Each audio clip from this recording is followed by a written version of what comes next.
Hello students, ये class 4 की हिंदी की बुक है जिसका नाम है रिमझिम। अब है आपका पार्ट 5, दोस्त की पोशाक। एक बार नसीरुद्दीन अपने बहुत पुराने दोस्त जमाल साहब से मिले। अपने पुराने दोस्त से मिलकर वे बड़े खुश हुए। कुछ देर गपशप करने के बाद उन्होंने कहा, चलो दोस्त मोहल्ले में घूम आए। जमाल साहब ने जाने से मना कर दिया और कहा, अपनी इस मामूली सी पोशाक में मैं लोगों से नहीं मिल सकता। नसीरुद्दीन ने कहा, बस इतनी सी बात। नसीरुद्दीन तुरंत उनके लिए अपनी एक भड़कीली अचकन निकाल कर लाए और कहा, इसे पहन लो, इसमें तुम खूब अच्छे लगोगे, सब देखते रह जाएंगे। बन ठन कर दोनों घूमने निकले। दोस्त को लेकर नसीरुद्दीन पड़ोसी के घर गए।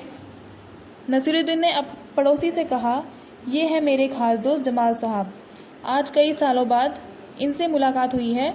वैसे तो अचकन इन्होंने पहन रखी है वह मेरी है। यह सुनकर जमाल साहब पर तो मानो घड़ों पानी भर पड़ गया। बाहर निकलते ही मुंह बनाकर उन्होंने नसीरुद्दीन से कहा, तुम्हारी कैसी अक्ल है, क्या यह बताना ज़रूरी था कि यह अचकन तुम्हारी है? तुम्हारा पड़ोसी सोच रहा होगा कि मेरे पास अपने कपड़े हैं ही नहीं। नसीरुद्दीन ने माफ़ी मांगते हुए कहा, गलती हो गई, अब ऐसा नहीं करूँगा। अब नसीरुद्दीन ने उन्हें हुसैन साहब से मिलवाने ले गए। हुसैन साहब ने गर्मजोशी से उनका स्वागत सत्कार किया। जब जमाल साहब के बारे में पूछा तो नसीरुद्दीन ने कहा, जमाल साहब मेरे पुराने दोस्त हैं और इन्होंने जो अचकन पहनी है वह इनकी अपनी ही है। जमाल साहब फिर नाराज़ हुए, बाहर आकर बोले, झूठ बोलने को किसने कहा था तुमसे? क्यों? नसीरुद्दीन ने कहा, तुमने जैसा चाहा मैंने वैसा ही तो कहा। पोशाक की बात कहे बिना काम नहीं चलता क्या?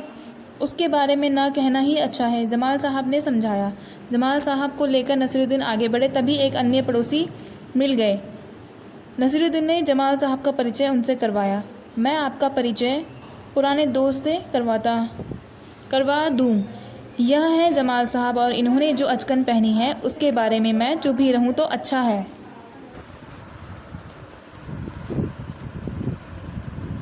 तो ये आपका चैप्टर फिनिश होता है। Thank you.